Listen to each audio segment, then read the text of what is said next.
Masih semangat kan pada puasa ya? Iya, Bu.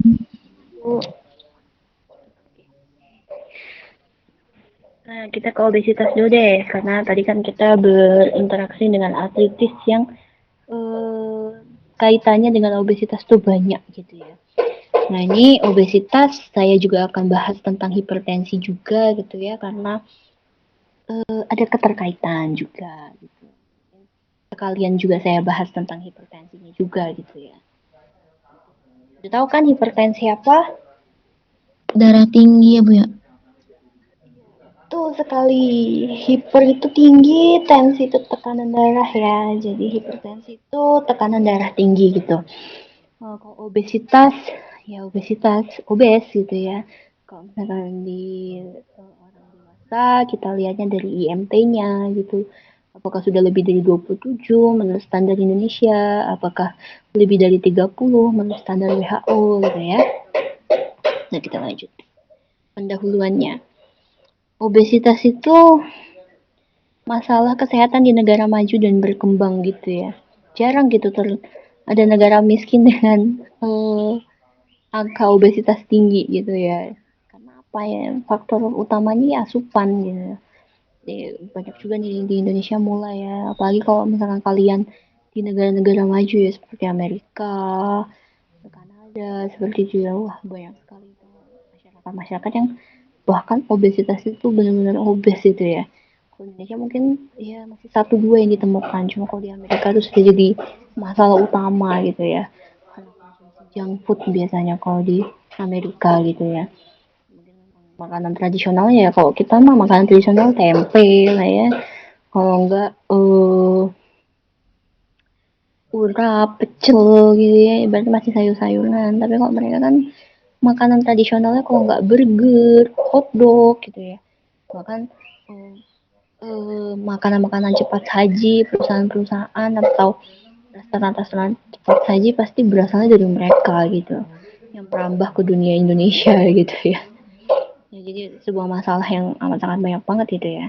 Nah menurut Riskesda sendiri ya, kalau misalkan kita lihat di provinsi Jawa Tengah nih, itu juga udah menjadi tinggi banget gitu prevalensinya gitu ya. Dan biasanya itu kecenderungannya itu lebih banyak di perempuan dibandingkan laki-laki gitu. Jadi lucunya kalau di Indonesia ya, bukan di Indonesia saja gitu ya. Di banyak udah mindsetnya mungkin ya. Kalau perempuan itu ingin kurus, tapi kalau laki-laki itu ingin nambah berat badan, kayak gitu kalau mindset orang-orang gitu ya. Tapi makanya prevalensinya pun juga gitu. Kayak perempuan tuh lebih banyak dibandingkan laki-laki gitu. Lanjut. Nah ini ya, prevalensi obesitas di negara-negara gitu ya. Di beberapa negara ini saya lihat di 2008 gitu. Mungkin kalau di Indonesia ya masih di bawah 10% gitu. Nah kalau yang lebih dari 30% tuh bisa kalian lihat ya di negara-negara Amerika gitu ya. Di negara-negara Rusia gitu. Kalau China tuh 20 sampai 29 gitu. Australia pun juga lebih dari 20 gitu ya. Negara-negara maju biasanya yang amat sangat banyak banget gitu data-data di obesitasnya gitu. Nah ini mungkin standar WHO ya yang lebih dari 30 gitu. Mungkin kalau data IMT-nya itu ngikutin Indonesia lebih dari 27 mungkin lebih banyak lagi gitu prevalensinya yang tinggi gitu. Obesitas itu apa sih? Sebenarnya penyakit ya atau kelainan ya yang ditandai dengan penimbunan jaringan adiposa gitu, tubuh secara berlebihan gitu ya. Nah, sedangkan kalau overweight itu kelebihan berat badan dibandingkan dengan berat badan ideal terjadi karena meningkatnya massa otot, massa lemak atau keduanya gitu. Kalau obesitas itu pasti overweight. Kalau overweight belum tentu obesitas gitu. Kalau di Indonesia sendiri overweight itu mungkin di antara 25 sampai 27 gitu ya. Nah, sedangkan kalau misalkan obesitas itu di atas 27 untuk IMT-nya.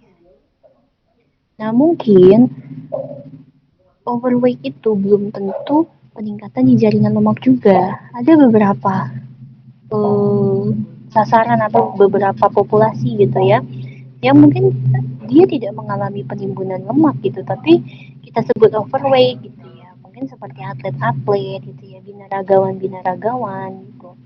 Ya mungkin karena memang IMT-nya menunjukkan dia overweight gitu, tapi karena dia tidak ada masa lemak, ya belum tentu dia obesitas gitu ya. Makanya beberapa populasi seperti atlet atau komunitas seperti atlet, kita tidak menggunakan IMT untuk menentukan status gizinya, mungkin dengan lingkar pinggang kah, atau dengan lingkar perbandingan lingkar pinggang panggul, atau dengan lingkar lengan atasnya seperti itu, atau lingkar perut gitu ya.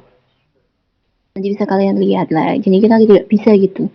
Oh ini overweight, oh ini obesitas, padahal dia atlet binaragawan gitu ya, yang ibaratnya semuanya tuh lemak gitu. Yang ibaratnya semuanya itu otot bukan lemak gitu. Nah, diagnosisnya ya, kita lihat klinisnya dulu gitu. Wajah bulat, pipi tembam, dagu rangkap gitu ya, double chin gitu ya. Kalau misalkan perempuan-perempuan pasti udah tahu gitu ya. Jadi lehernya ndak ada gitu, relatif pendek gitu ya. Dada membusung, payudara membesar, perut buncit disertai dinding perutnya lipat-lipat gitu ya. Sudah berapa lipat nih perut kalian? Bisa kalian lihat gitu ya. Kedua tungkai umumnya berbentuk X, pangkal pahanya bagian dalamnya menempel, saling bergesekan. Gitu. Ini semua nanti kalau misalkan di orang dewasa kita lihatnya dengan BMI gitu ya. Jadi body mass index atau IMT, indeks massa tubuh gitu ya, yang sudah saya jelaskan di pertemuan sebelumnya gitu ya. Berat badan per tinggi badan kuadrat gitu ya. Kalau IMT itu secara tidak langsung dapat mengukur lemak tubuh di beberapa populasi gitu. Dan di orang dewasa gitu ya. Jadi kalau misalkan anak-anak kita tidak menggunakan IMT gitu ya. Remaja pun kita juga tidak menggunakan IMT. Nanti kita lihat berat badan menurut umurnya atau indeks massa tubuh menurut usianya juga. Mungkin kalau ini untuk populasi dewasa ya teman-teman ya. Jadi kalau misalkan nanti untuk populasi lainnya kita lihat lagi marker apa nih yang harus kita pakai untuk menentukan status gizinya. IMT sendiri juga berguna sebagai prediktor adiposit pada dewasa, remaja, dan anak-anak gitu. Jadi kita lihat lagi, oh IMT per umurnya gitu ya. Nah biasanya kalau untuk anak-anak, ya, indeks massa tubuhnya juga dilihat dari IMT per U juga gitu ya, atau ya, indeks massa tubuh atau body mass index menurut usianya. Jadi belum tentu dari angka angka IMT-nya mungkin tinggi, tapi menurut usianya masih bagus nih segini gitu. Nanti kalau anak-anak dan remaja biasanya seperti itu. Cuma kalau dewasa, indeks massa tubuh pun sudah bisa dipakai gitu ya. Nanti kita lihat, oh kalau dia atlet, binaragawan yang memang dia berat badannya besar tapi tidak lemak, nanti kita lihat lagi marker lainnya. Gitu. Jadi tidak semua berat badan itu bisa langsung menunjukkan status gizi si individunya gitu ya. Nah, ini maksud saya. Kita lihat di kurvanya gitu. Biasanya kita bisa pakai CDC bisa pakai WHO bisa. Jadi CDC itu semacam organisasi ya yang mengeluarkan kurvanya juga gitu ya. Kita lihat oh BMI-nya menurut persentil kurvanya itu di mana gitu ya. Apakah hijau, kuning, merah gitu ya. Ini sama seperti KMS di balita gitu. Kalau misalkan anak-anak dan remaja itu kita pakainya ini. Kalau dewasa IMT aja udah cukup gitu. Nah, ini sama ya, kurva sama yang kalau tadi keluaran CDC, ini keluaran WHO gitu ya. Nah, kita lihat nih usianya 5 sampai 19 tahun pakainya ini. Jadi nanti kalau anak-anak jangan dilihat dari IMT-nya gitu. Dari berat badan menurut umur, IMT menurut umur. Nah, hipertensi. Kita masuk ke hipertensi gitu ya. Apa sih hipertensi gitu? Nah, biasanya kalau misalkan jadi organisasi-organisasi di dunia yang fokus ya, yang fokus untuk di beberapa penyakit itu banyak gitu. Contohnya hipertensi, biasanya kita pakai enhanced namanya kalau misalkan organisasi yang memang fokus di hipertensinya gitu ya. Nah, menurut enhanced itu apa sih yang disebut dengan hipertensi gitu ya? Kalau normalnya itu udah tau ya sistolik diastolik ya, udah harus tahu nih, udah harus di luar kepala gitu ya sistolik diastolik kalau ditanya. Normalnya itu seharusnya sistoliknya itu kurang dari 120 gitu. Diastoliknya itu juga harus kurang dari 80. Kita lihat ada N, ada OR gitu ya. Jadi kalau normal itu harus di bawah 120 dan 80 gitu. Ada 120 per 80 gitu. Nah, kalau sudah di atas 120 sampai 109, 139 atau 80 per 89 itu bisa kita katakan prehypertension. Salah satu di antara itu ya. Jadi mungkin kalau dia 130 per 70 bisa kita katakan prehipertensi gitu ya. Jadi kita lihat OR dan N-nya gitu. Mungkin salah satunya aja bisa kita katakan hipertensi nih kalau dia udah 130 gitu ya. Nah, nanti masuk lagi ke hipertensi stage 1 gitu ya. Stage 1-nya berapa nih? 140 sampai 159. Nanti stage 2-nya di atas 160. Nah, nanti kalau misalkan sudah hipertensi yang parah ya, sudah di atas 180 gitu ya. Itu atau ya teman-teman ya. Nanti mungkin kalau misalkan ada pasien ya, oh bawahnya ini 120 gitu ya, 120 tapi per 90. Berarti dia masuknya ke prehipertensi atau hipertensi stage 1. Jadi dia masuknya ke hipertensi stage 1 ya teman-teman. Karena apa? Di bawahnya itu atau diastoliknya itu sudah sampai 90 gitu. Walaupun sistoliknya itu masih masuknya ke prehipertensi, tapi karena diastoliknya sudah menunjukkan hipertensi stage 1, kita sebut dengan hipertensi stage 1 gitu ya. Nah, mungkin nanti kalian kalau di rumah sakit mah sebutannya HT, tetap HT ya, udah hipertensi, nggak ada stage-nya gitu ya. Tapi kalian bisa lihat nih, oh normalnya segini loh, oh kalau kayak gini segini loh. Nah, nanti hubungannya dengan gizinya gitu ya. Kalau di gizi, sesuai stage itu, nanti ada dia terendah garam, RG1 kah, RG2 kah, RG3 kah, tergantung dari tekanan darahnya gitu. Nah, mungkin kalian sebagai perawat juga harus tahu, oh ternyata nanti kaitannya dengan penggunaan si obatnya gitu ya. Oh mungkin kalau misalkan masih HT stage 1 bisa kita kasih amlodipin 5 mg nih gitu kan.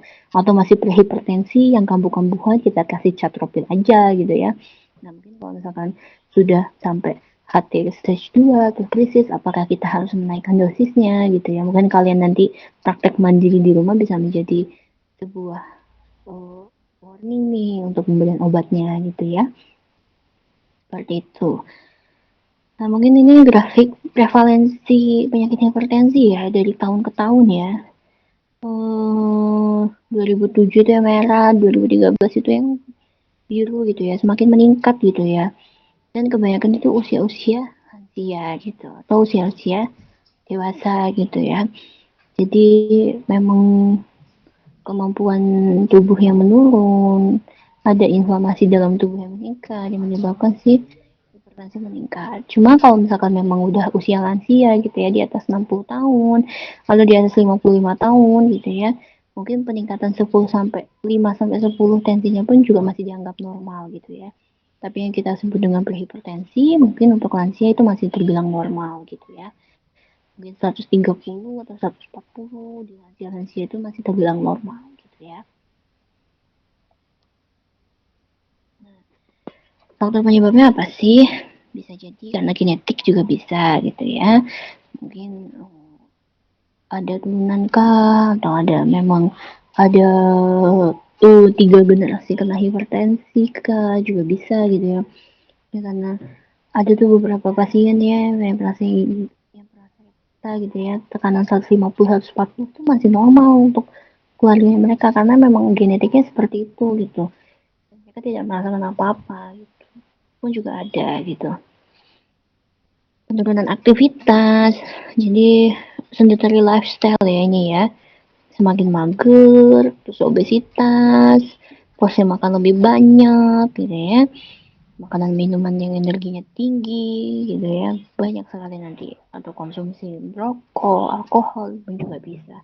Ini biasanya gabung ke sedentary lifestyle namanya, budaya anak mager, tapi maunya grab food dengan makanan-makanan yang cepat saji. Nah itu udah termasuk lingkaran setan anak zaman sekarang sih ya, itu ya, dengan kecanggihan teknologi tapi malah menurunkan aktivitas dan mempermudah makanan-makanan, mendapatkan makanan-makanan yang cepat saji juga gitu. Jadi harus kalian eh, batasi ya, jangan sampai terbawa arus ya, seperti itu. Kalian kan calon-calon tenaga kesehatan gitu ya. Nah ini penyebab hipertensi, merokok, makanan junk food gitu ya, banyak yang garam-garam, banyak yang micin-micin gitu ya, lagi di Indonesia gitu. Sebenarnya nggak salah ya dengan micin ya, apa salahnya dengan micin sebenarnya?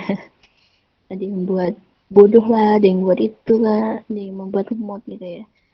Sebenarnya tidak ada yang salah dengan micin gitu ya. Yang salah itu kalau di Indonesia itu, mungkin kalau di Jepang kalau udah pakai monosodium glutamat atau MSG, mereka tidak menggunakan garam lagi gitu.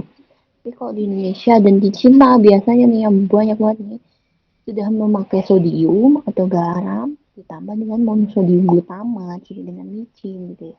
Itu udah mereka konser bareng gitu, menyebabkan si tensi di dalam tubuh tuh tinggi gitu ya.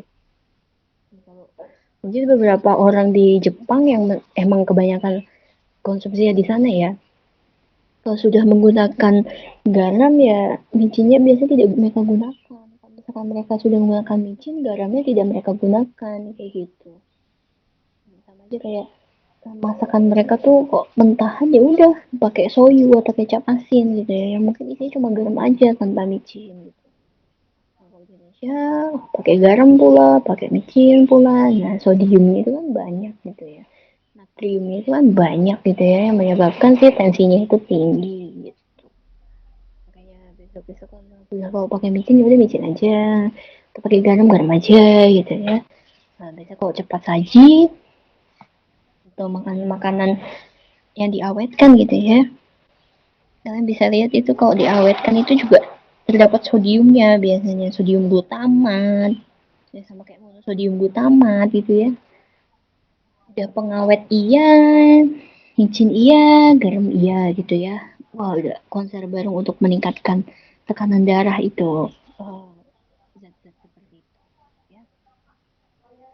Mungkin kalau di Indonesia gizi seimbang untuk orang normal ya, orang sehat kan 145 gitu ya. Mungkin 1 sendok teh garam, 4 sendok makan gula, dan 5 sendok makan minyak gitu ya. Kalau di normal 1 sendok teh garam dalam 1 hari nggak masalah. Cuma kan kalau misalkan sudah memang ada hipertensi, ya kita harus kurangi lagi gitu ya. Mungkin kalau misalkan masih prehipertensi atau hipertensi stage 1, itu bisa kita gunakan 200 miligram sodium gitu, setara dengan 500 mili 200 miligram ya, 200 miligram sodium yang setara dengan 500 miligram garam, setara dengan setengah garam gitu ya. Tadi bisa kalian lihat lagi. Nah, sih permasalahannya serius banget ya kalau di orang obesitas ya. Jadi kita balik lagi ke obesitas ya, karena ini materinya obesitas plus hipertensi ya. Masalah serius banget nih. Karena apa? Obesitas itu tanpa disadari, orang-orang dengan obesitas tuh di dalam tubuhnya itu terjadi inflamasi-inflamasi gitu ya, stres-stres oksidatif yang memang sama kayak autoimun tapi bukan autoimun. Jadi emang ada proses inflamasi di dalam tubuhnya gitu, yang menyebabkan beberapa komplikasi gitu. Seperti jantung, dislipidemia, diabetes gitu ya, stroke dan lain-lain gitu ya. Nah, dari faktor psikologisnya gimana gitu kan, nanti dari apa, kepedean dia gitu ya, terus body image-nya dia kayak gitu, atau apa faktor ekonominya gitu ya, karena memang dia duitnya banyak atau uangnya banyak yang bisa mengakses makanan-makanan cepat saji dengan mudah gitu. Apakah ada eating disorder gitu? Jadi kan ada ya eating disorder ya yang biasanya kalian lihat yang ada yang kurus banget yang bisa sampai anoreksia, tapi juga ada bulimia yang dia makan tapi muntah-muntah, ada juga yang anexiety gitu ya, yang tidak pede kalau misalkan dia makan gitu, atau malah yang tadi gangguan hormon kelaparan gitu ya, padahal sebenarnya tubuhnya dia nggak mau, tidak butuh makan, belum lapar, cuma karena memang ada gangguan si hormonnya itu yang akhirnya dia merasa lapar terus gitu ya, yang menyebabkan obesitas. Penyesuaian dan interaksi sosial dikucilkan, dihina, atau diremehkan gitu ya. Nah, kalau dulu penelitian teman saya itu tentang eating disorder gitu ya. Kebanyakan tuh, oh kalian nih lapar gitu ya. Terus kalian tahu nih, kalian belum lapar gitu. Tapi karena pengen makan, pengen ngunyah, ya udah akhirnya pengennya makan aja ya.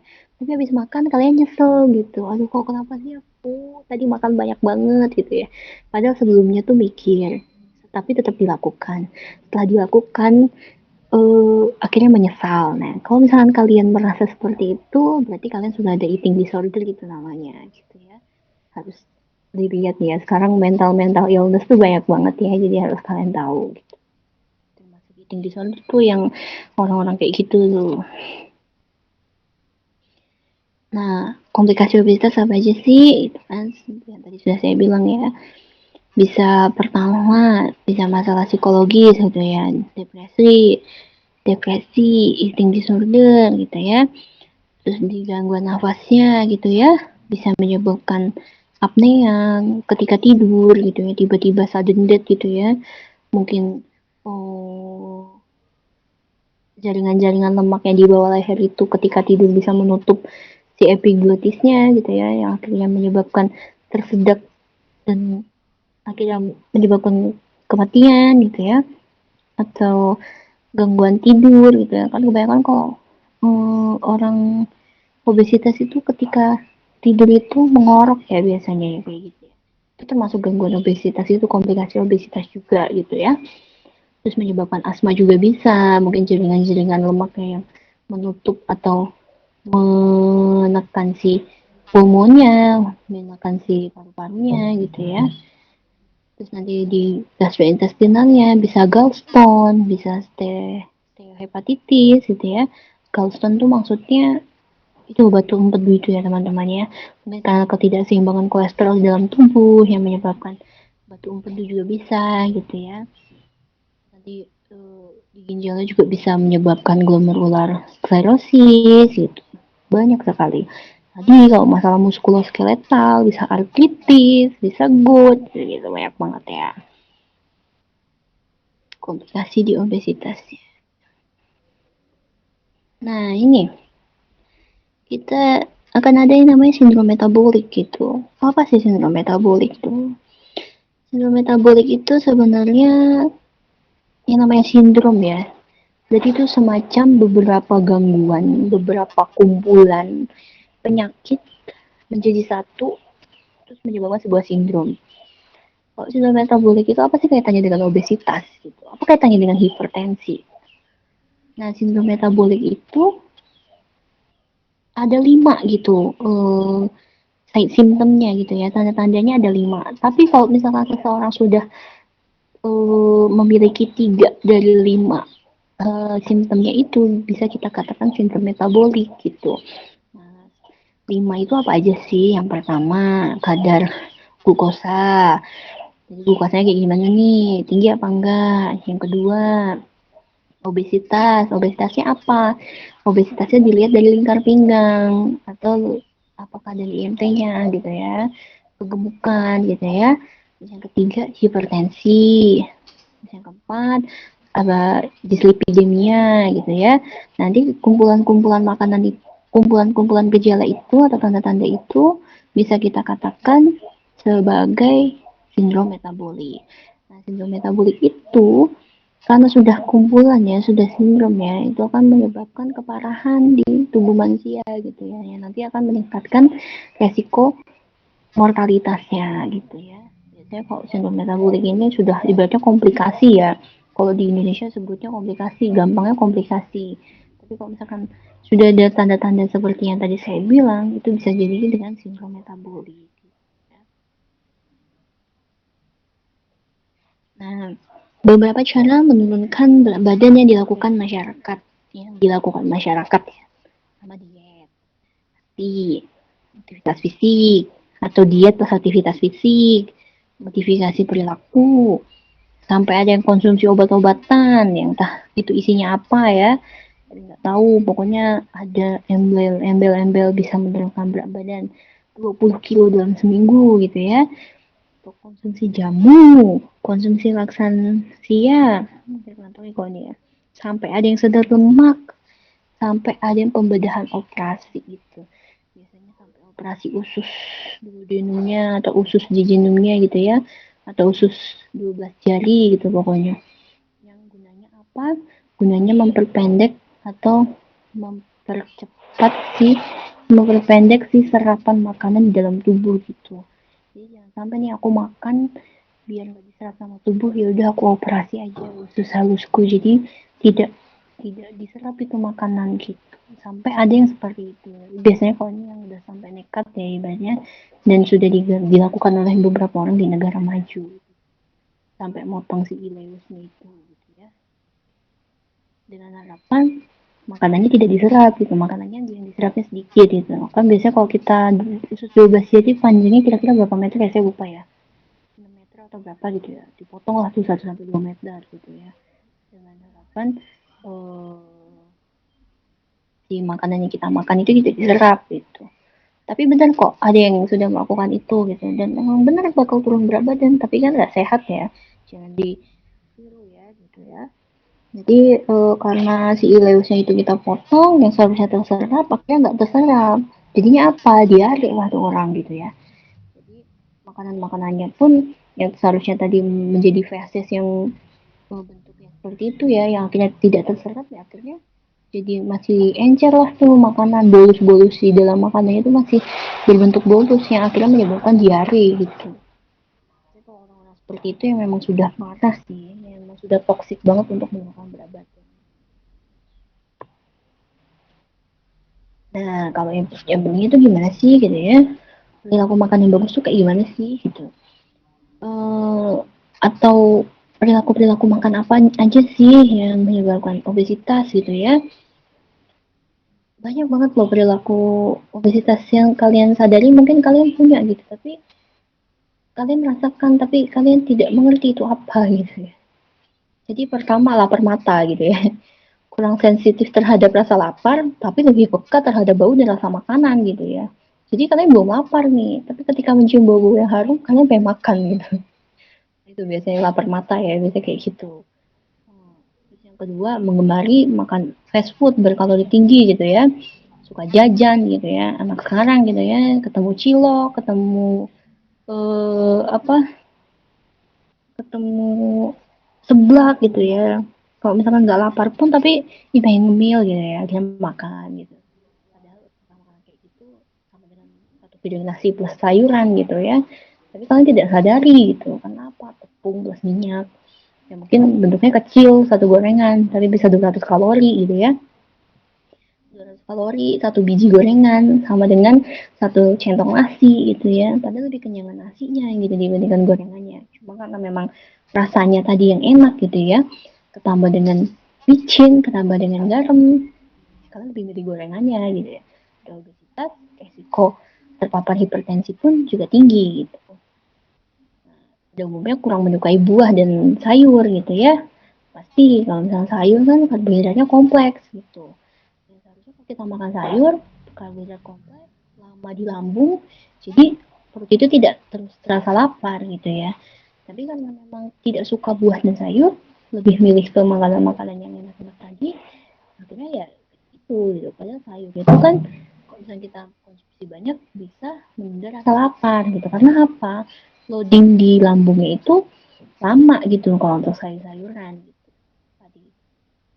diserapnya atau diproses di dalam lambungnya itu lebih lama dibandingkan dengan bahan makanan yang lainnya gitu.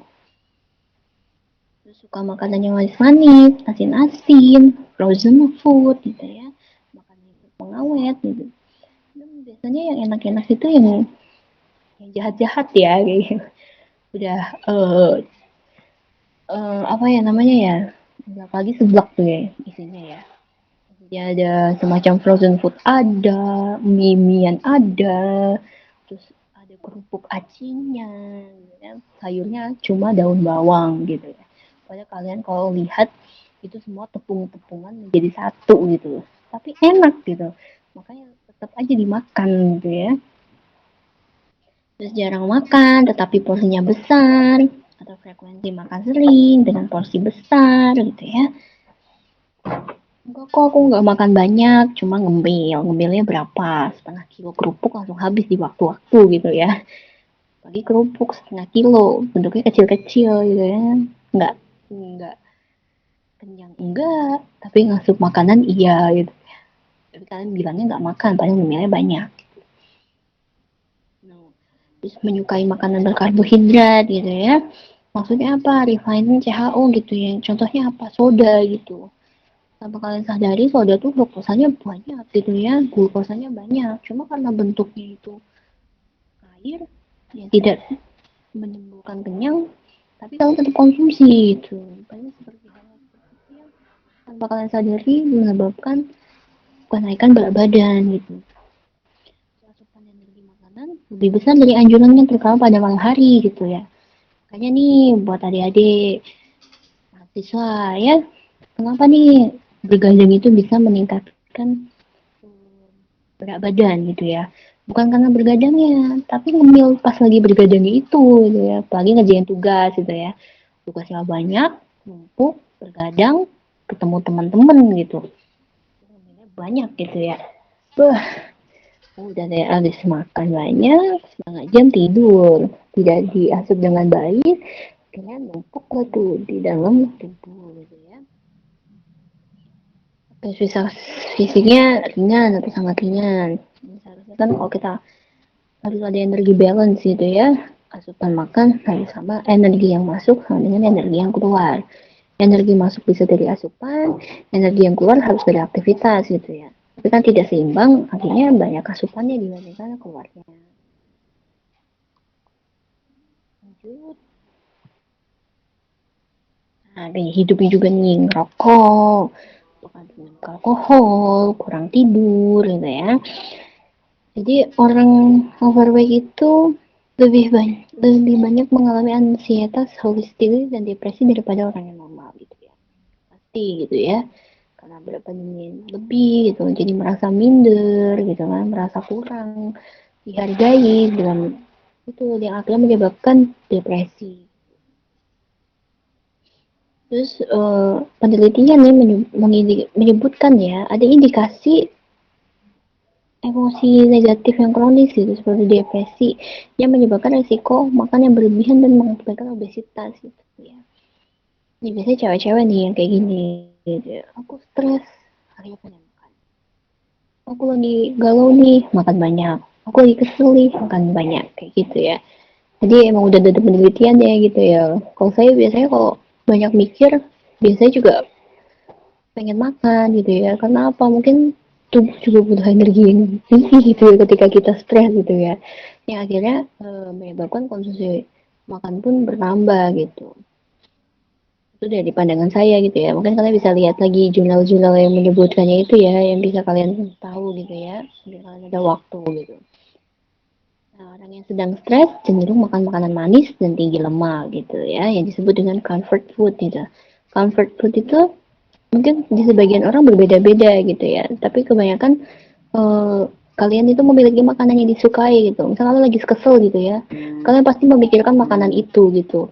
Contohnya kalau saya nih lagi stres pengennya yang manis-manis kayak coklat gitu ya.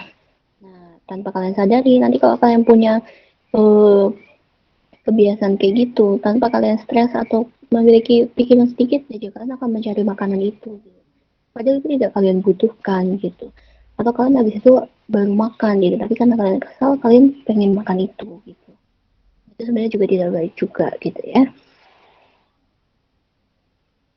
Nah sebenarnya tujuan untuk pasien obesitas itu ya atau pasien hipertensi itu apa sih gitu ya. Pertama carilah tahu gitu masalah gizinya itu apa gitu ya pada klien. Kalian kasih solusi, kasih percaya diri gitu ya, terus berubah perilaku, terus menetapkan perilaku itu menjadi sebuah gaya hidup gitu. Jadi jangan cuma kalian kasih tahu doang gitu, tapi apakah si pasiennya itu melakukan apa enggak, kalian juga harus tahu gitu ya. Jadi tentang konseling-konseling ya. Kalau kalian besok ke rumah sakit gitu ya, yang jadi perawat cutek gitu ya, saya tuh paling kesel kalau udah saya sakit ketemu sama perawat cutek gitu ya. Udah saya sakit ketemu banyak yang jutek, makin bukannya sembuh ke rumah sakit malah makin sakit gitu ya. Jadi kalian kalau misalnya ketemu pasien gitu ya, kasih salam, sapa, perkenalkan diri. Ini Bu, saya bisa saya Intan, perawat rumah sakit ini. Kalau kalian kasih obat, ini ya Bu obatnya ya. Ini obat antasida ya Bu atau ini omeprazol ya Bu ya. Ini disuntikin untuk apa gunanya? Jadi uh, carilah membangunlah hal-hal seperti itu. Mungkin kalau misalnya ada masalah-masalah di rumah, jangan dibawa ke pasien. Gitu. Kasihanlah pasien itu sedang sakit, terus kalian jutekin, gitu ya. Makin sakit dia, bukan makin sembuh, malah makin sakit. Gitu. Mungkin ini lebih ke dasar-dasar gizi ya, bisa lanjut saja. Nah, nanti assessmentnya seperti apa? Kalau misalkan apa obesitas, berat badannya berapa, tinggi badannya berapa, lingkar pinggangnya berapa, gitu ya. Nanti bisa dilihat dari data laboratoriumnya juga, apakah terjadi peningkatan kolesterol, peningkatan lemak di dalam darah, apakah terjadi peningkatan gula dalam darah juga, gitu ya. Terus untuk fungsi ginjalnya seperti apa, dilihat URCR-nya, gitu ya. Nah, nanti data klinisnya kayak gimana nih, tekanan darahnya berapa, kalau misalkan ada hipertensi, riwayat sebelumnya kayak gimana, gitu ya. Bisa riwayat makannya, oh ternyata suka makan makanan yang asin nih, yang mengandung natrium tinggi gitu ya. Atau riwayat personalnya, apakah perilakunya seperti apa, mengkonsumsi alkohol gitu-gitu. Kalian harus tahu, kalian harus gali gitu ya. Nanti kalau misalkan kalian sudah gali masalah-masalahnya, kalian sudah temukan masalah-masalahnya, kalian akan gampang untuk memberikan prinsip-prinsip atau yang harus pasien lakukan gitu. Kalau misalnya kalian sudah tahu masalahnya dengan mengasesmen pasien.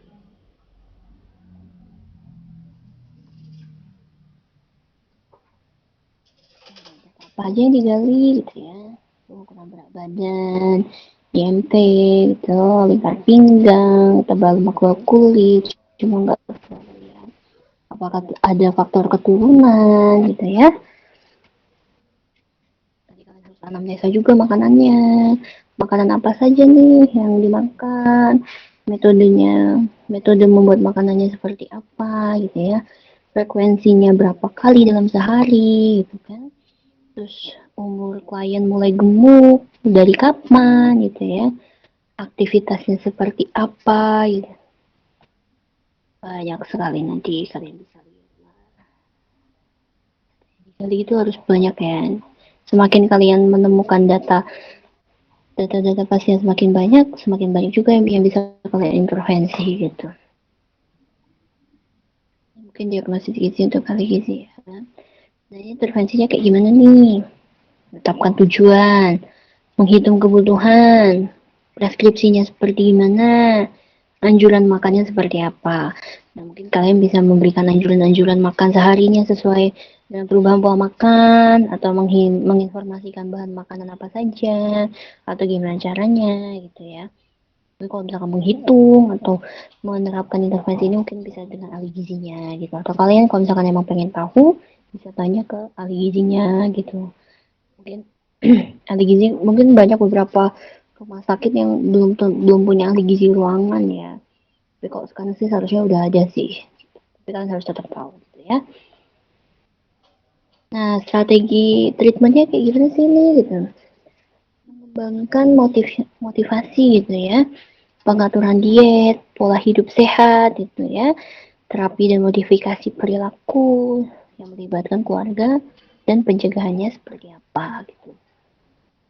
Jadi yang paling utama kalau kita kasih intervensi tuh pertama harus ada keluarganya juga, harus ada temennya juga motivasi ya. Jadi kadang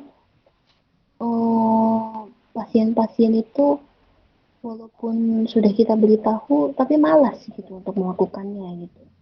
Itu gunanya untuk memotivasi pasien gitu. Kalau misalkan kalian ada asuhan keperawatan dan ingin memberi intervensi untuk keperawatannya, cobalah kasih motivasi. Kalau biasanya itu kalau orang Indonesia, kalau saya ya di rumah sakit, kalau ada pasien bandel gitu ya udah jadi pasien ibaratnya pasien tetap gitu ya, udah kerjanya tuh bolak-balik rumah sakit terus udah saya kasih tahu gitu ya. Jadi kalau orang Indonesia tuh kalau nggak di apa ya ditakut-takutin nggak bakal dilakukan gitu ya. Mungkin kalian bisa tahu lah, bapak kalau seperti ini loh harusnya seperti ini loh gitu. Kalau bapak nggak kayak gini nanti kayak gini loh pak gitu. Bapak mau hipertensinya tidak dijalankan dengan baik nanti bisa stroke loh pak, bapak mau stroke gitu. Kalau ditakut-takutin pasti nanti mau gitu ya. Jadi kalau di penduduk-penduduk yang menengah ke bawah mungkin masih bisa ya, cuma kalau menengah ke atas tuh ini saya kasih tips nih ya, kok besok kalian kerja di rumah sakit dan kalian tahu status sosial. Jadi menggali status sosial, mengasesmen status sosial pasien itu juga penting ya teman-teman ya. Karena apa? Terkadang ketika memang mereka golongan ke atas, mereka bahkan memiliki ilmu-ilmu yang lebih tinggi dibandingkan kita gitu. Maksudnya bukan ilmu-ilmu yang belum tentu bagus semua gitu ya. Mungkin ada bapak-bapak atau ibu-ibu yang lulusan WhatsApp gitu ya. Jadi, oh saya nggak boleh nih makan ini, saya baca di sini. Nah biasanya kalau permasalahan di kota itu seperti itu. Jadi kan harus sabar-sabar kalau misalkan bertemu dengan pasien-pasien seperti itu. Kan sudah beritahu nggak boleh loh bu seperti ini. Tapi karena mereka rajin membaca grup atau rajin membaca Google atau rajin membaca Wikipedia, akhirnya ilmu-ilmu yang sudah kita tahu tuh tidak mempan untuk mereka gitu ya. Jadi harus tahu nih strategi yang bagus itu seperti apa, tergantung dengan usia, sosial, perilaku gitu ya. Jadi hal-hal besok kalau kalian ingin penyuluhan, besok kalian kalau ingin mengedukasi gitu ya, bukan hanya data-data biokimia lah, data-data kuliah saja yang harus kalian tahu. Gitu. Tapi status sosial keluarga itu seperti apa? Itu juga mempengaruhi gitu. Banyak sekali lah cerita-cerita. Kalau misalnya kalian sudah terjun ke lapangan gitu ya. Oh teorinya kayak gini, ternyata di lapangan kayak gini gitu. Kalian harus menguruskan hal-hal kayak gitu. Ya. Nah ini manajemen obesitasnya dulu. Jadi tujuan utamanya apa sih? Tujuan utamanya itu kalau bisa itu memodifikasi diet, memodifikasi makanannya. Ya. Jadi untuk mencegah kenaikan berat badannya lagi gitu ya. Atau kalau misalkan bagus-bagusnya sampai menurunkan berat badannya gitu ya. Setelah kita tidak ada kenaikan malah bisa menurunkan, kalau sudah turun kita bisa memaintain gitu ya atau bisa mempertahankan berat badannya yang normal itu, cegah eating disorder, lalu akhirnya kita bisa meningkatkan atau bisa mempromosikan tentang gaya-gaya makan sehat gitu ya atau healthy eating gitu ya. Atau eating yang bagus itu seperti apa, makanan seimbang yang bagus itu seperti apa.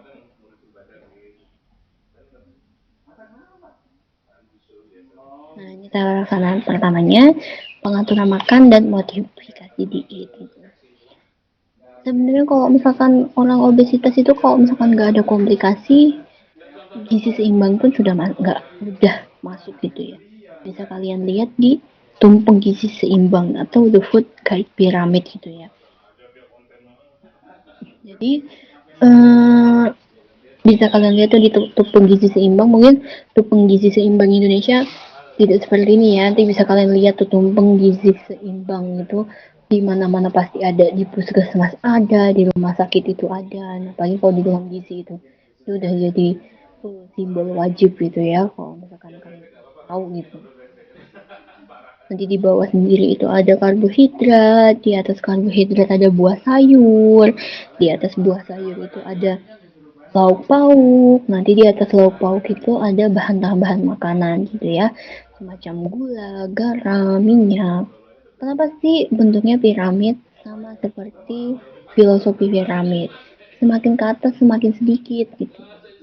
Jadi yang latar belakang yang melandasi itu buah-buahan, yang melandasi itu karbohidrat gitu ya, semacam nasi, kentang. Karena apa, fungsi utamanya pun juga sama gitu ya, ibaratnya paling paling utama gitu ya, fungsi utamanya ya, kayak karena penghasil energi ya, makanya ditaruh di bawah.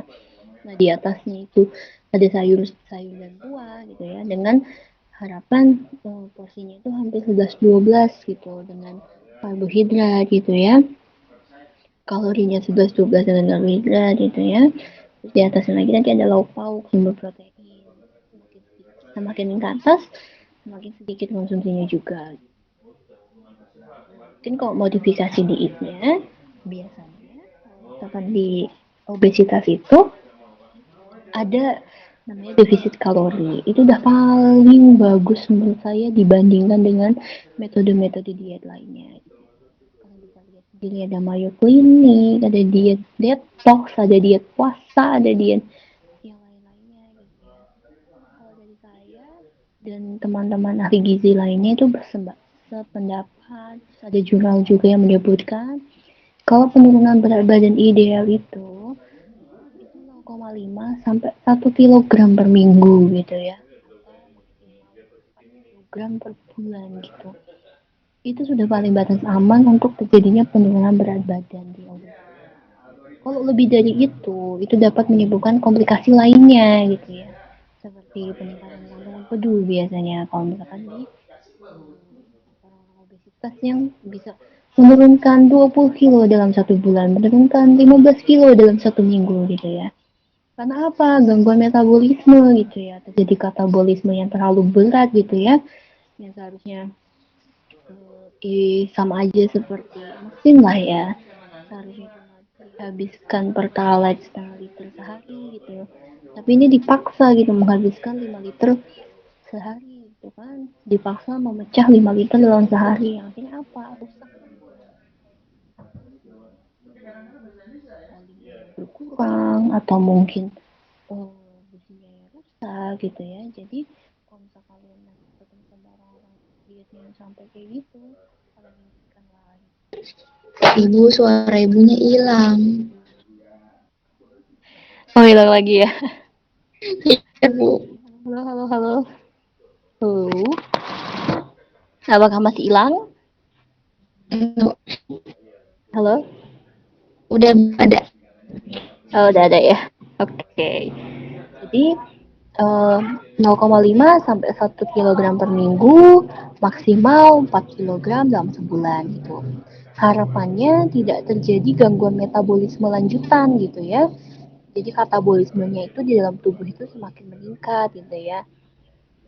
Yang menyebabkan mesin-mesin di dalam tubuh kita itu rusak gitu ya. Salah satunya apa? Itu biasanya sih nggak jauh-jauh dari kantung empedu, terus nanti diabetes pun juga bisa kalau misalkan dalam jangka panjang gitu ya, atau nanti bisa reborn gitu ya, jadi turunnya cepat.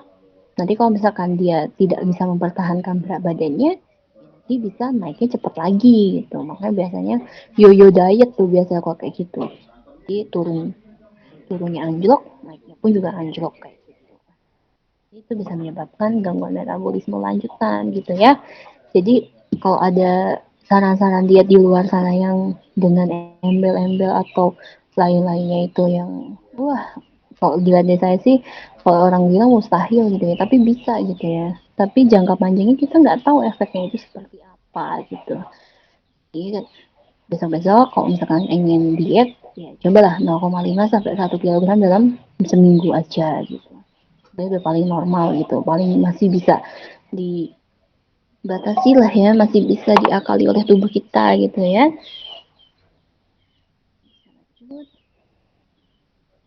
Nah, tambahlah dengan aktivitas fisik gitu. Kalau misalkan orang normal mungkin 30 menit dalam sehari itu sudah cukup. Mungkin kalau misalkan di orang obesitas misalnya 1 jam dalam 1 hari gitu ya. Jadi kalau misalkan dalam pediatrik atau di anak-anak 30 menit sekali cukup. Cuma kalau misalkan untuk orang dewasa bisa 1 jam atau lebih dalam sehari cukup. Itu kita lihat kalau misalkan dia tidak ada komplikasi, apakah ada komplikasi. Kalau misalkan ada komplikasi, nanti kita lihat lagi dari dokternya menyarankannya seperti apa gitu ya. Atau ada fisioterapisnya seperti apa. Dan kalau untuk obesitas, kita pilih nih olahraga yang dia gimana ya kalau kita lihatnya ya, intensitasnya itu rendah tapi dengan durasi yang tinggi gitu, dengan durasi yang lama gitu ya, dengan harapan lemaknya yang berkurang gitu ya, dan tidak menyebabkan gangguan-gangguan yang lainnya gitu ya, sama seperti artritis tadi gitu ya. Kalau misalkan obesitas ya janganlah dia mengangkat beban gitu ya, seperti main barbel atau biasanya tuh yang ada di gym-gym itu ya, yang sampai berapa kilo yang diangkat gitu ya. Janganlah dengan itu, takutnya terjadi gangguan artritis tadi gitu ya. Kita bisa pilih intensitasnya rendah tapi durasinya lama gitu ya. Kayak misal jogging atau bisa sepedaan gitu ya, yang dia yang durasinya tuh lama gitu ya, dengan harapan lemaknya kebakar. Karena apa? Biasanya kalau misalkan intensitasnya yang tinggi tapi durasinya rendah, seperti kayak angkat beban gitu ya, terus apa gitu ya, yang angkat yang pokoknya yang susah-susah gitulah ibaratnya ya, itu biasanya yang dibakar itu malah karbohidrat gitu dibandingkan dengan si lemak gitu ya. Bisa juga tuh alternatif lainnya mungkin senam gitu, zumba, aerobik gitu ya. Selain bisa untuk menurunkan berat badan, juga bisa menyehatkan jantung kita juga bisa bagus gitu ya. Dan kalau misalkan aktivitas pun, kalau misalkan olahraga pun juga kita harapkan ketika turun berat badan, penampilannya pun juga menarik gitu ya. Yang mungkin tadinya jaringan-jaringan di bawah kulitnya terisi dengan lemak, tapi karena misalkan dia sudah bisa menurunkan berat badannya, kan lemaknya hilang gitu ya. Jadi dengan olahraga bisa mengembalikan elastisitas elastisitas si jaringan kulitnya gitu ya. Jadi tidak kendur, nanti tidak seperti orang tua seperti itu, dengan harapannya seperti itu ya. Ketiga, modifikasi perilaku nih. Nah, sedentary lifestyle nanti harus diubah gitu ya. Yang tadinya mageran jadi tidak mageran, yang tadinya suka mengkonsumsi junk food nanti diganti dengan sayur dan buah gitu ya. Atau yang suka nonton drakor sampai jam 3 pagi bisa diubah gitu ya. Jadi tidurnya lebih lebih teratur gitu. Nah, seharusnya kita tuh minimal 6 jam ya sehari ya teman-teman. 6 sampai 8 jam dalam sehari gitu. Tubuh kita kan perlu istirahat gitu ya. Nah, ini bisa jadi nih strategi-strateginya lagi nih, kayak menghindari area yang banyak makanannya gitu ya, dapur atau street food, kurangi kunjungan ke restoran, jangan berbelanja pada saat lapar gitu ya. Jadi kalau misalkan emang pengen kalian jalan-jalan ya makan dulu lah di rumah, jadi kalau di sana jadinya nggak banyak cemilnya gitu. Atau siapkan daftar belanja yang harus dibelanja apa aja nih, jadi nggak melipir kemana-mana gitu ya. Terus bila banyak makanan mentah gitu ya, nanti kalian bisa masak sendiri di rumah dibandingkan kalian beli makanan di luar gitu. Terus dukungan lingkungan sekitar itu penting gitu ya. Jadi misal kalian udah niat nih diet gitu ya, mau mau merubah pola diet nih, mau defisit kalori gitu, tapi ada lagi nih teman yang satu gitu, ayo cilok ya, ayo seblak gitu ya.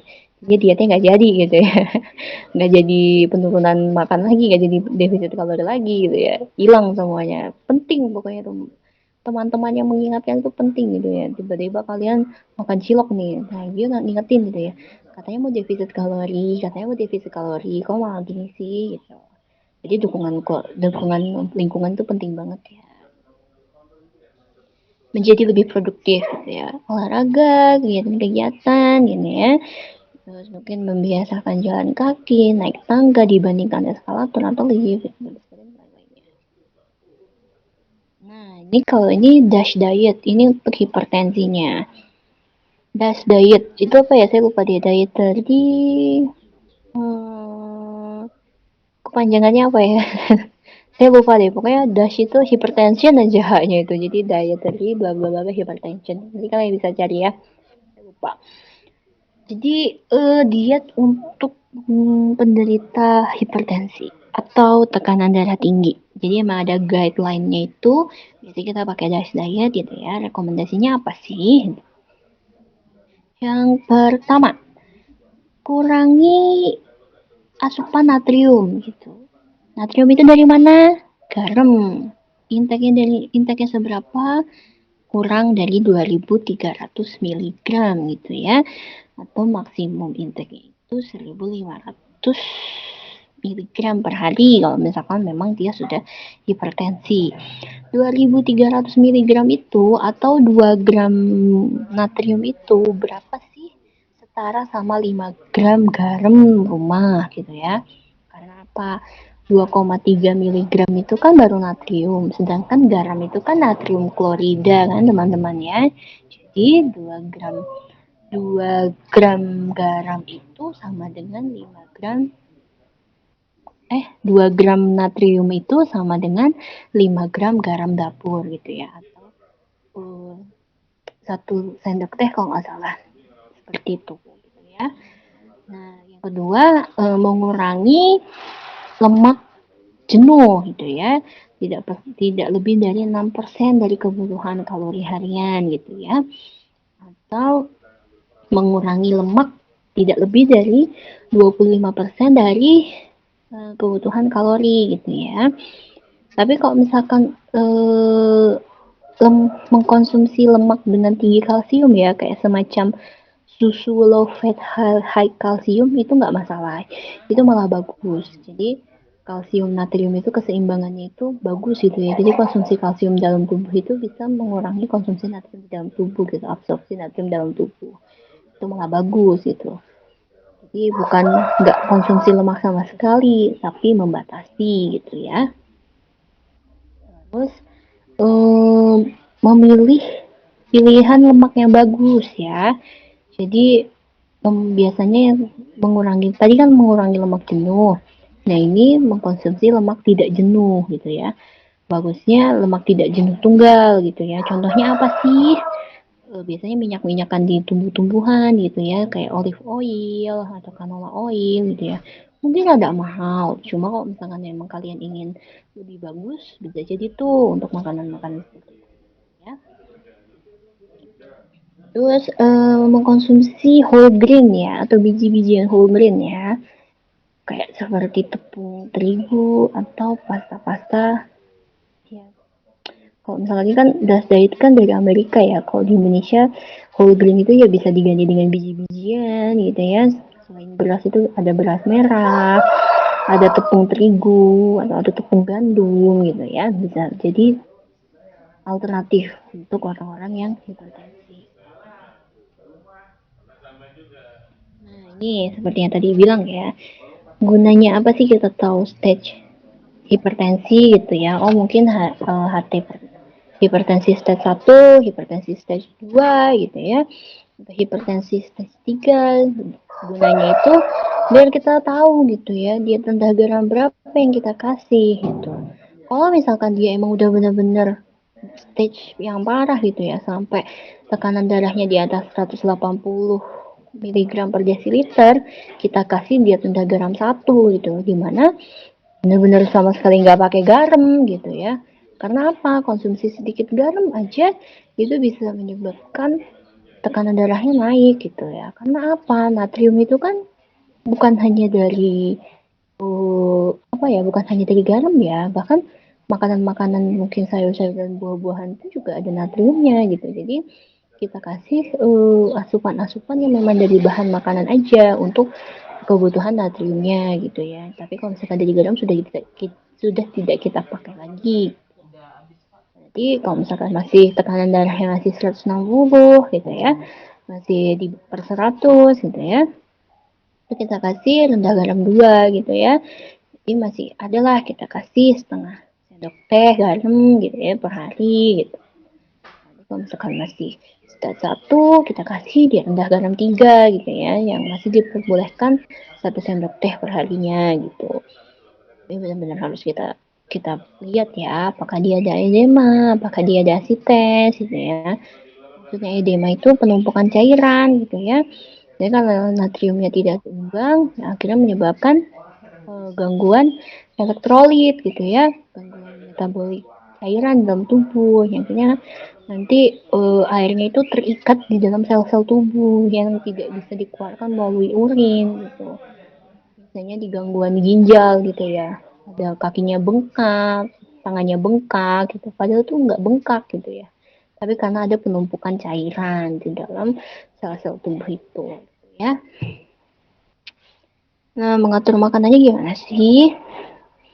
Jadi pokoknya kalau misalkan tekanan darah ya, nggak jauh-jauh dari garam, kolesterol, sama eh, lemak gitu ya. Pokoknya batasi aja konsumsi makanannya gitu. Kalau misalkan mereka tidak bisa membatasi gitu ya, cari alternatif lainnya gitu. Mungkin kalau misalkan nggak bisa nih, dia nggak bisa nggak pakai garam gitu ya, cari alternatif. Misal dia nggak pakai garam, tapi bisa lah kita kasih bumbu-bumbu lainnya yang lebih kuat gitu ya. Mungkin bawang merahnya ditambah atau bawang putihnya ditambah supaya rasanya lebih enak ya. Terus makanannya harus dihindari ya. Makanan yang berkadar lemak jenuh tinggi, otak, ginjal, paru, minyak, gaji, jadi minyak kelapa tuh maksudnya minyak kelapa sawit ya, sama kayak yang kita pakai dengan gorengan kayak gitu. Makanya cobalah diganti dengan olive oil yang tadi gitu ya. Kalau misalkan memang ada uang lebih gitu. Kalau misalkan memang si pasien tidak ada uang lebih, ya kita anjurkan untuk pengolahan makanannya yang dibedakan. Mungkin bisa dikukus, bisa direbus, bisa dipanggang gitu ya. Terus ada lagi makanan yang diolah dengan menggunakan garam gitu ya, kayak biskuit, cracker, keripik, makanan kering yang asin gitu ya, kayak ikan asin, telur asin. Terus makanan-makanan yang berpengawet, karena apa? Makanan-makanan yang berpengawet itu biasanya ada natrium glutamatnya gitu ya, natrium glutamat, ketemu lagi sodium, sodium glutamat gitu ya, ketemu lagi sama natrium gitu. Nah biasanya itu kalau nggak di frozen food jadi cracker-cracker gitu ya, kayak biskuit gitu pasti banyak. Terus makanan dan minuman dalam skala yang pasti. Saya tadi udah singgung gitu ya, ada pengawetnya gitu ya. Coba ya kalian lihat tuh, pengawet-pengawet di makanan tuh pasti kalau nggak jauh-jauh dari natrium glutamat, sodium glutamat pasti kayak gitu. Lanjut. Nah, ini DAS diet ya. Dietary approach to stop hypertension gitu ya. Jadi, pendekatan diet untuk mencegah atau menstop hipertensi gitu. Nah, kita lihat nih prinsipnya gitu kan.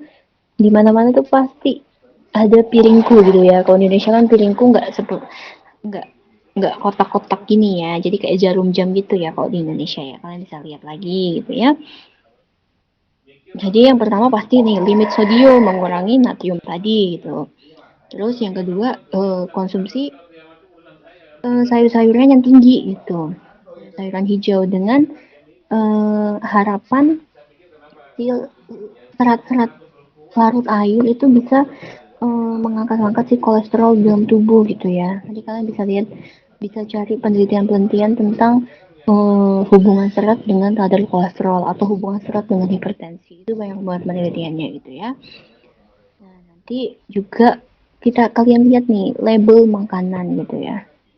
Kalian itu kalau di zaman era modern ini, apapun makanannya pasti ada label makanan. Sebelum kalian konsumsi, lihatlah label makanannya gitu ya. Jadi itu termasuk informasi publik gitu ya. Tapi publik tidak sering membacanya gitu.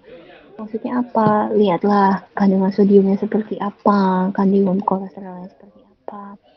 Kalian kalau lihat ya, kalau kalian suka mengkonsumsi mie instan, kalau misalnya kalian suka mengkonsumsi mie instan ya, sebenarnya mie instan itu satu biji, satu buah mie instan itu sudah bisa memenuhi kebutuhan natrium kalian dalam sehari gitu loh. Makanya kalau misalkan kalian sudah makan satu mie instan dalam sehari, kalian sebenarnya tidak perlu mengkonsumsi garam lagi dalam satu hari itu. Kalian bisa lihat nanti ngecek ya. Dan mungkin beda-beda mie instan, beda-beda tekanannya. Cuma ya 11-12 lah. Jadi kalau kalian sudah mengkonsumsi dua mie instan dalam sehari, ya udah cukup.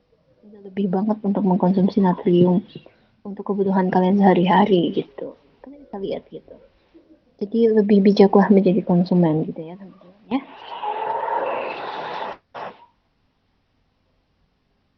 Monitoringnya apa? Ya kalau misalkan obesitas ya nggak jauh-jauh dari berat badan. Kalau misalkan hipertensi nggak jauh-jauh dari tekanan darah gitu ya. Nah, kalian juga harus tahu aktivitas fisiknya gimana, apakah berubah gitu ya. Jangan kalian cuap-cuap aja, ternyata si pasiennya nggak mudeng gitu ya apa yang kalian berikan gitu ya. Nah, ini gaya hidupnya ya. Bisa kalian baca nanti kalau misalkan penurunan berat badan nanti berkorelasi untuk menurunkan tekanan darah seberapa gitu ya. Ketika kalian merencanakan makanan, konsumsi makanannya seperti ini. Jadi nanti turun berat badannya seberapa, apa turun tekanan darahnya seberapa gitu ya. Jadi ini tabel yang memperlihatkan hubungan antara perubahan gaya hidup dengan penurunan tekanan darah. Nanti kalian bisa lihat ya.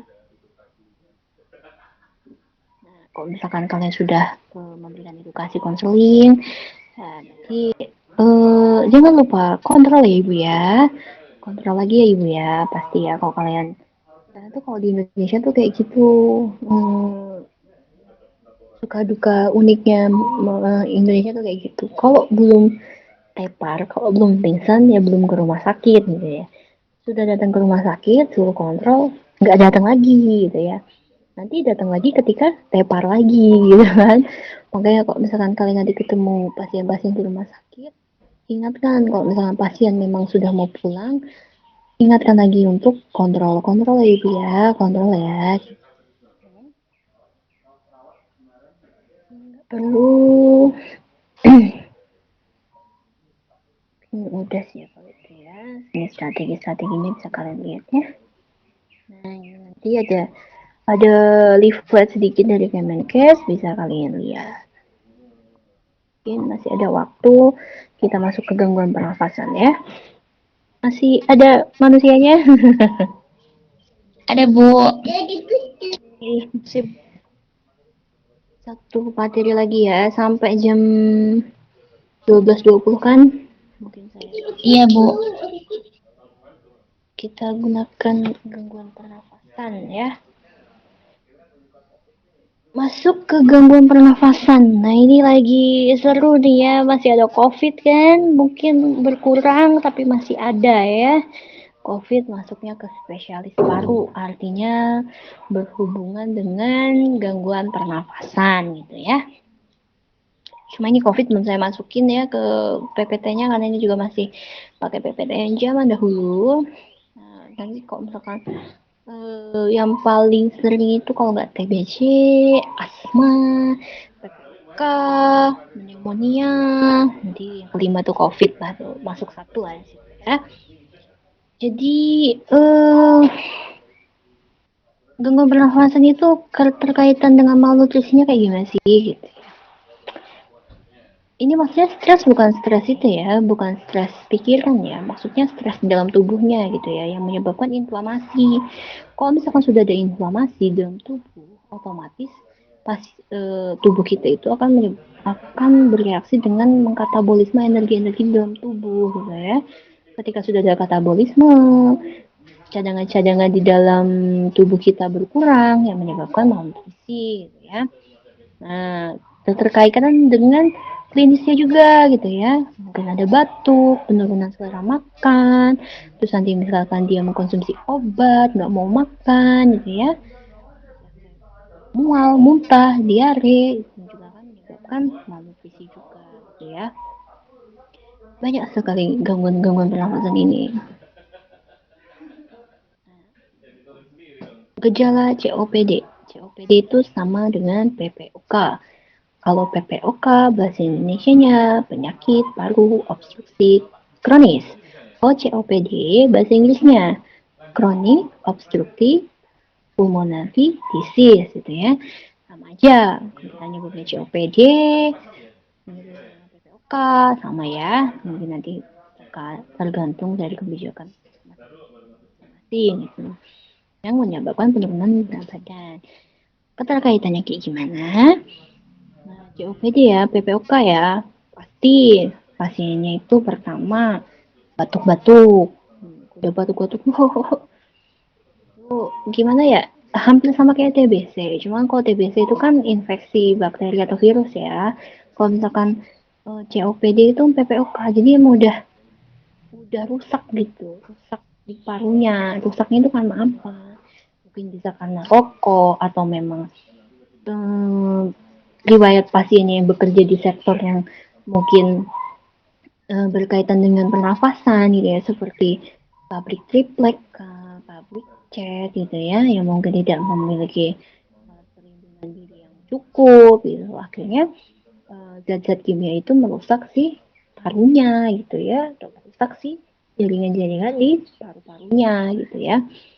Nah, batuk, terus sesak nafas, sulit bernafas, perubahan indera kecapnya, sulit mengunyah mungkin ada, sulit menelan karena emang ada batuknya kah gitu ya, kembung, atau mungkin efek samping dari obatnya gitu ya, yang menyebabkan penurunan selera makan gitu kan, atau penurunan penyerapan zat gizi makanan. Mungkin karena efek makanan, efek samping obatnya, jadi beberapa efek obatnya juga bisa menyebabkan gangguan absorpsi zat gizi juga ada gitu kan, yang menyebabkan kehilangan berat badan yang tidak diinginkan gitu. Lanjut. Nah, mengenali dan mengelola stres gitu ya. Stres itu terjadi ketika apa yang ingin dilakukan lebih besar dibandingkan kemampuannya gitu ya. Jika stres berlebih, nanti akhirnya akan lelah, frustasi gitu ya.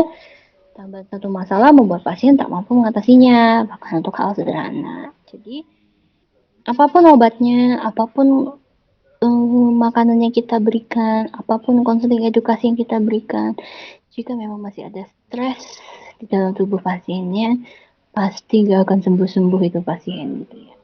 Jadi yang pertama itu harus manajemen stresnya kayak gimana gitu ya. Mungkin kalau misalkan dia suka melihat alam, bisalah berpergian sedikit-sedikit, atau mendengarkan musik, olahraga, ya, meditasi gitu ya, tergantung dari pasiennya gitu kan. Mungkin di beberapa orang itu beda-beda ya. Nah, ini konseling untuk si pasien-pasien dengan gangguan pernafasan gitu ya. Komunikasi efektif, gunakan kalimat yang khusus, bukan umum gitu ya. Jangan menyalahkan ya. Jadi kalau kalian memberikan edukasi dan konseling gitu, jangan menyalahkan gitu. Maksudnya hindari kata kayak selalu, tidak pernah. Pasti Bapak tidak pernah ya. Pasti Bapak seperti ini ya. Pasti Bapak seperti ini ya. Gitu. Jadi jangan menggunakan kalimat-kalimat seperti itu. Jadi tanyakan, Pak, apakah ada sebelumnya pernah mengalami apa? Sebelumnya apakah Bapak ada riwayat seperti ini? Gitu. Jadi jangan menghardik gitu. Kalau misalkan sudah, Bu, pasti kurang makan ya, Bu ya. Bu, pasti gini ya, Bu ya. Gitu. Nanti pasiennya tidak nyaman gitu ya. Bisa merasa dihakimi. Juga menjadi pendengar yang baik. Kalau bisa dengarkan dulu si pasiennya berbicara mengenai penyakitnya, nanti baru kita mengintervensinya ya. Ini mungkin samalah dengan pasien dan keluarga gitu ya, sudah saya jelaskan sebelum-sebelumnya, nanti mungkin kalian bisa baca lagi. Nah, ini anjuran olahraga di pasien PPOK gitu ya. Untungnya apa sih? Yang pertama, membantu jantung untuk memompa darah dan mengirim oksigen ke seluruh tubuh. Bisa juga memperbaiki sirkulasi darah atau memperbaiki tingkat lagi, meningkatkan kekuatan otot, gitu kan, memperbaiki kualitas tidur, memperbaiki postur dan bentuk napas, dan mengeluarkan stres gitu. Tapi untuk anjuran olahraganya atau seberapa kerasnya kita bisa tanyakan ke dokter atau fisioterapis. Mungkin kalau misalkan memang ada sesak parah yang eh, sesak parah yang sampai SpO2-nya kurang dari 90%, ya mungkin kita harus benar-benar lihat nih apakah perlu bantuan fisioterapis dalam olahraga, apakah memang pasiennya itu tidak perlu olahraga gitu ya. Karena kita lihat dari si SpO2-nya atau kadar gas di dalam darahnya gitu ya. Kadang beberapa pasien pun untuk berjalan ke kamar mandi pun sesak gitu ya. Jadi tidak disarankan untuk berolahraga gitu ya. Tapi mungkin kalau misalkan memang pasiennya sudah sembuh, tidak ada sesak, SpO2 aman di atas 95, nah mungkin baru bisa kita sarankan olahraga. Coba kalau misalkan memang SpO2-nya tinggi, SpO2-nya rendah gitu ya, sampai berjalan aja lemas atau berjalan aja sesak, olahraga itu tidak dianjurkan. Makanya komunikasi dan koordinasi dengan rekan sejawat lainnya gitu ya, mungkin dokter atau mungkin fisioterapisnya gitu kan. Ini loh, nggak, kalau misalkan nggak boleh olahraga tuh kalau udah lelah, gemetar, pusing gitu ya, nggak perlu ya kita kasih olahraga gitu ya. Nah ini kalau misalkan nanti mau kontrol lagi atau ke rumah sakit lagi apa sih yang harus dibawa gitu kan? Daftar obat yang harus dikonsumsi sebelumnya apa aja? Apakah punya alergi gitu ya? Apakah ada kontak person orang terdekat gitu ya? Yang mungkin akan mempengaruhi kita sebagai tenaga kesehatan untuk mengintervensi si pasiennya gitu. Nah, nih tips-tips untuk pasien-pasien dengan PPOK gitu ya. Jauhi orang-orang yang memang sakit gitu ya. Mungkin kalian kan ada mungkin pasien ya PPOK udah sesak gitu ya. Ya janganlah ketemu sama orang-orang berpenyakit lainnya gitu ya yang akan menambah resiko-resiko komplikasi penyakit lainnya gitu. Terus batasi handshaking atau salaman gitu ya. Kita tidak tahu orang lain itu membawa bakteri atau virus lainnya apa tidak gitu ya. Terus jangan tutup muka di dalam keramaian gitu ya. Kita nggak tahu habis megang benda apa.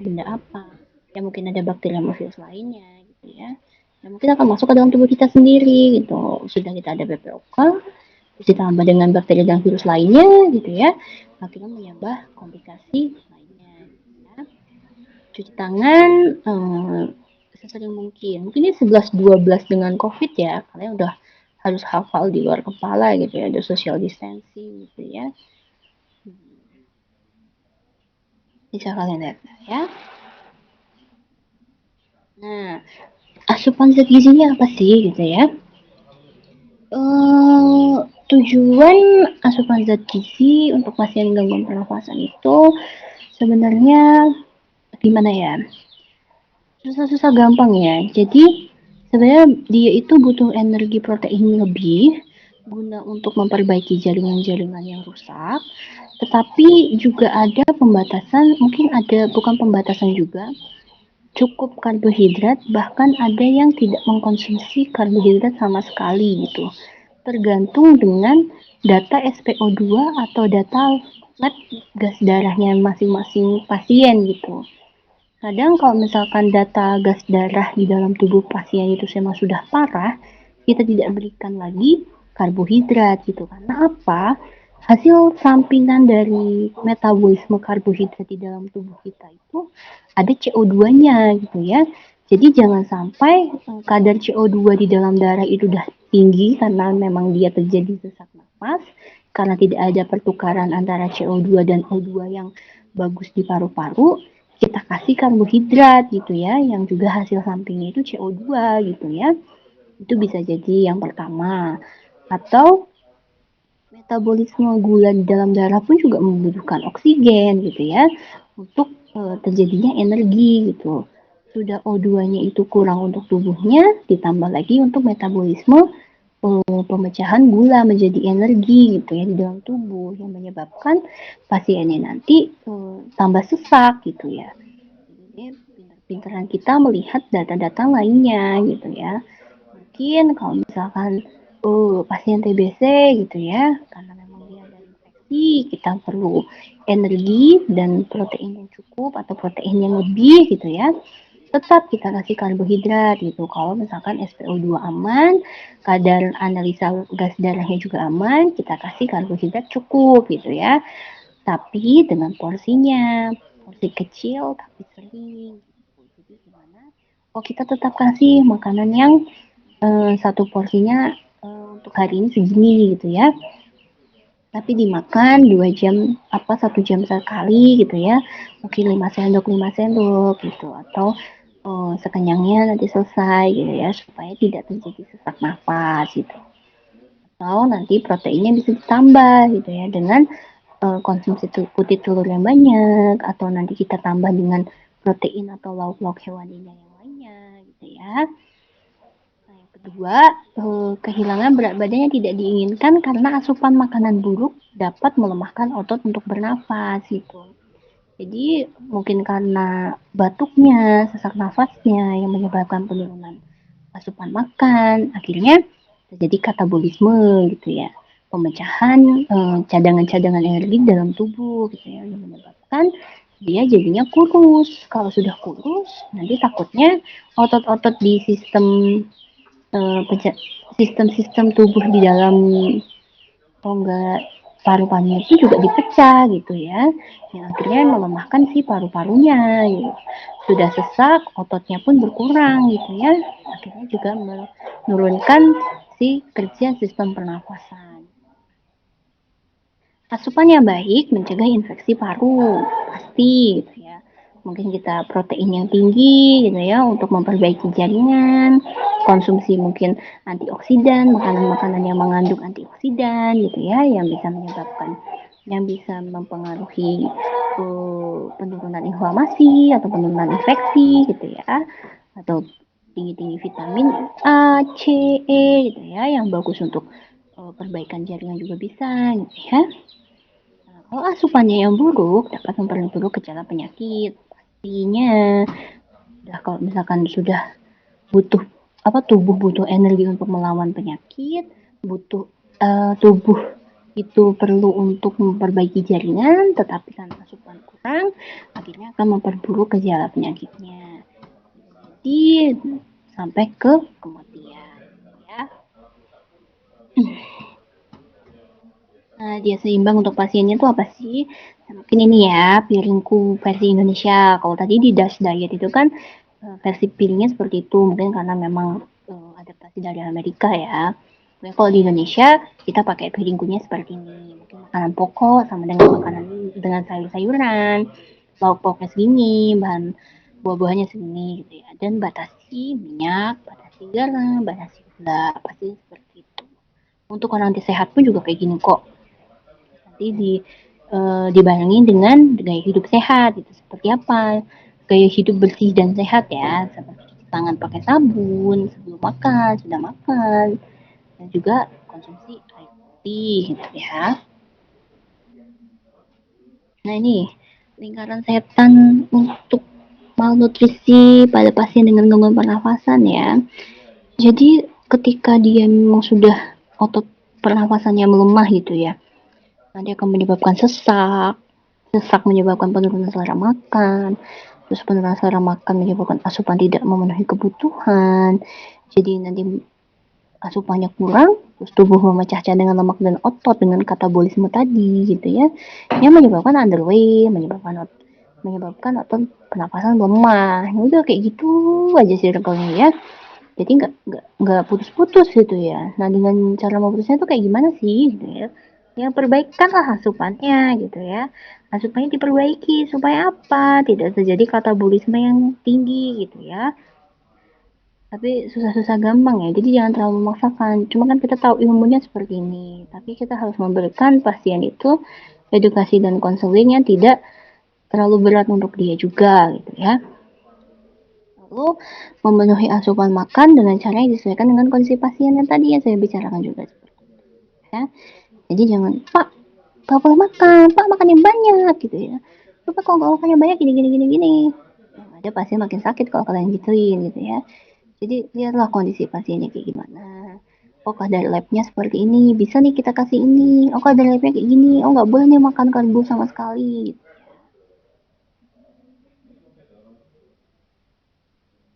Nah ini mungkin cara menambah kalori tapi tidak menambahkan karbohidrat pun juga bisa gitu. Contohnya apa? Kasih lemak-lemakan gitu ya. Mungkin kalau batasi minyak bukan berarti tidak mengkonsumsi minyak sama sekali. Bisa jadi batasi lemak atau minyak, tapi bisa kita cari alternatif lain gitu ya. Contohnya apa? Gunakan mentega atau margarin atau minyak dalam makanan panas. Ya. Contohnya apa? Sup gitu. Atau gunakan mayonis. Mayonis kan juga minyak ya, cuma kan bentuknya kan seperti itu. Jadi kan masih bisa dimakan. Itu gunakan selai kacang atau madu atau es krim gitu ya. Jadi kan bentuknya kecil tapi tidak padat padat padat energi tapi tidak terlalu penuh di dalam perut gitu ya. Tapi dilihat lagi kondisi pasiennya juga gitu ya. Nah, mungkin ada kesulitan menelan di beberapa pasien. Kita lihat makanan-makanan yang mudah untuk dikunyah gitu ya. Mungkin seperti masak yang lunak gitu kan, daging-dagingan digiling gitu, atau makan roti dicelupkan ke cairan terlebih dahulu seperti itu, atau kentang, bubur, sup kental gitu ya, yang tidak terlalu bersantan. Nah, agar selera makanan meningkat, contohnya apa nih? Buat waktu makan menjadi menyenangkan gitu kan, mungkin tambahan musik atau makan bareng-bareng gitu ya. Itu bisa jadi alternatif.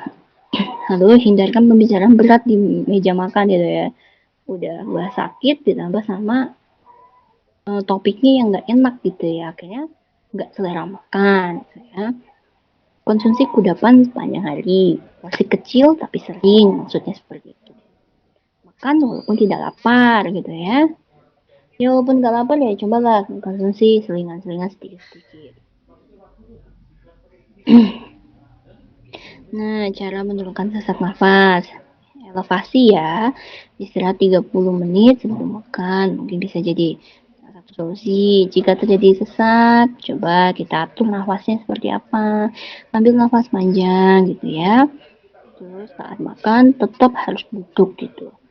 Walaupun pasiennya tidak bisa gerak um, terlalu gimana-gimana kan, kalau misalkan di rumah sakit kan ada bed yang bisa diangkat gitu ya, bisa dielevasi gitu ya. Nah, posisikan pasien tetap duduk misalkan minimal 45 derajat lah ketika makan gitu ya. Jadi tetap harus duduk gitu. Terus konsumsi makanan yang mudah dikunyah gitu ya. Istirahat sebelum dan sesudah makan. Dan jangan gelisah gitu. Kalau gelisah itu bisa menyebabkan sesak. Nah, ini cara-cara mengurangi kelelahan gitu ya. Makan itu bisa 6 kali sehari gitu, tapi dengan porsi kecil gitu. Kenapa? Mencerna butuh energi butuh O2, konsumsi dengan porsi kecil butuh O2 yang lebih kecil gitu ya. Butuh oksigen yang lebih kecil. Nah, terus meminta bantuan keluarga untuk menyiapkan makanan. Jadi, ketika dia memang sudah sesak atau memang sudah ada gangguan pernafasan, jangan dia sendiri yang memasak gitu ya. Karena apa? Untuk pergi ke kamar mandi aja bisa menyebabkan sesak gitu. Jadi jangan sampai hal-hal yang berat-berat kayak gitu dia lakukan sendiri gitu ya. Ya. Terus makan pagi dengan porsi yang lebih besar dibandingkan porsi yang lain. Karena apa? Biasanya tuh kalau pagi tuh lebih seger gitu ya. Jadi kalau misalkan kesini-sini kan mulai beraktivitas juga, mulai melakukan hal-hal yang lainnya juga yang membutuhkan oksigen juga gitu ya. Jadi kita perbaiki di makanan paginya gitu. Istirahat sebelum makan, hindari berbaring setelah makan. Maksudnya apa? kalau misalkan habis makan itu langsung berbaring kan juga tidak bagus juga untuk asam lambungnya juga ya, takutnya terjadi GERD atau gastrointestinal reflux disease ya, jadi asam lambung naik gitu ya, atau memang ada makanan di dalam lambungnya yang kok misalkan tiduran bisa menyebabkan si diafragmanya itu terhimpit gitu ya, yang menyebabkan. Nah, gunakan resep masak yang mudah gitu, tidak terlalu sulit gitu ya.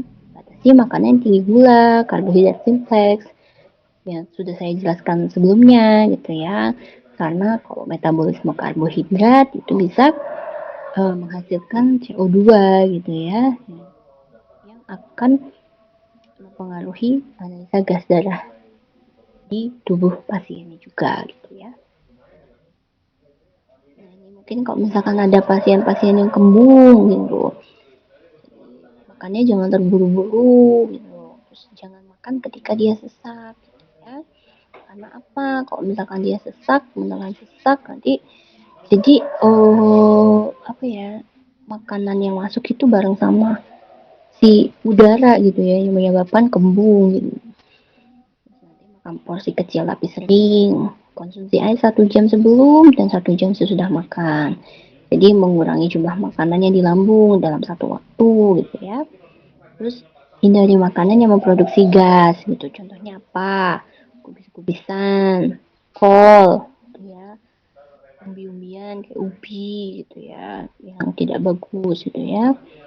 Terus laktosa menyebabkan kembung. Jadi laktosa itu ada di mana? Ada di susu, susu yang tinggi, susu whole cream itu, whole cream yang biasanya kita minum gitu ya. Kadang-kadang di beberapa laktosa itu kayak mengendap di dalam lambung gitu ya, yang menyebabkan kembung gitu ya, atau dia kan basah ketemu sama asam lambung menyebabkan gas gitu ya. Terus hindari konstipasi dengan menambah serat dan cairan dalam makanan ya. Kalau misalkan memang ada konstipasi, kalau misalkan nggak ada konstipasi nggak masalah. Nah, kebutuhan proteinnya gitu ya, protein itu fungsinya untuk memperbaiki jaringan iya, juga untuk memproduksi antibodi juga iya gitu ya. Kalau misalkan dia memang ada infeksi, apakah dia ada TBC, pneumonia yang memang terjadi karena ada bakteri dalam tubuhnya gitu ya, akan baik nih untuk pasien-pasien ini. Makanya biasanya kalau TBC, pneumonia gitu atau PPOK kita berikan tinggi kalori, tinggi protein gitu ya. Jadi mungkin bisa ditambah untuk putih telur gitu ya, diet tambah putih telur atau diet tinggi protein gitu ya. Itu menjadi alternatif. Terus cara menambah proteinnya gimana sih? Tadi yang sudah saya bilang gitu ya. Putih telur biasanya kalau di rumah sakit tuh nggak jauh-jauh dari putih telur kalau misalkan untuk diet tinggi kalori, tinggi protein. Tambah kalau misalkan emang pasiennya doyan susu skim, pakailah susu skim. Kenapa? Kalau susu skim itu biasanya rendah laktosa gitu ya, jadi tidak menyebabkan kembung gitu. Kasihlah daging giling atau daging cincang ke sup-sup makanan ya. Nah, cairan gitu ya, cairan dibutuhkan nih untuk apa? Mengajarkan dan membersihkan si parunya gitu ya, atau melembabkan saluran pernafasan setelah efek dari terapi oksigen. Juga harus cukup nih ya cairannya ya. Nah, natrium. Sama seperti penderita hipertensi atau tekanan darah tinggi, kebutuhan natrium juga tidak boleh terlalu banyak di pasien-pasien gangguan pernafasan. Karena apa? Bisa terjadi retensi cairan atau meningkatkan tekanan darah dan meningkatkan sesak nafasnya juga gitu ya. Contoh mengurangi natrium ya sama seperti DAS diet tadi ya, yang sudah saya jelaskan ya.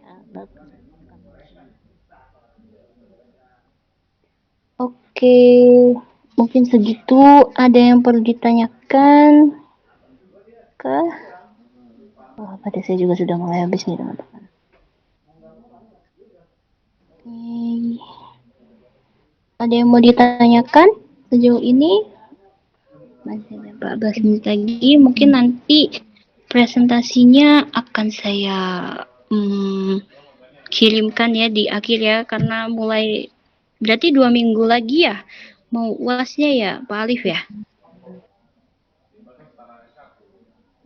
Nih Pak Alif nggak ada juga nih, udah mulai bosan kayaknya. Oke, nanti saya share deh ya. Saya nggak tahu kalau ternyata dikit lagi UAS gitu ya. Mungkin UAS-UASnya juga tentang penyakit-penyakit ini ya teman-teman ya. Iya, Bu. Mungkin sekian dari kegiatan belajar pada soalnya 2 pertemuan ya. Ini kalian masih 2 orang kah atau masih berapa orang nih yang ada di kelas? 2, Bu. 2 aja ya. Tapi yang lainnya masih ada kan sebenarnya ya? Apa Ada, Bu. 2 aja? Kerja. Oke. Siap deh. Nanti mungkin saya akan share ya. Mungkin terima kasih atas waktunya Kak Puji sama Kak Zahra sama Pak Alif. Pak Alifnya udah menghilang ya. Oke deh, nanti saya share ya, dan selamat untuk mulai belajarnya 2 minggu. Banyak banget ya kalian kuliahnya juga sepertinya. Iya, Oke, Bu. kurang lebihnya mohon maaf. Wassalamualaikum warahmatullahi wabarakatuh. Waalaikumsalam warahmatullahi wabarakatuh. Makasih, Bu. Ini live group ya.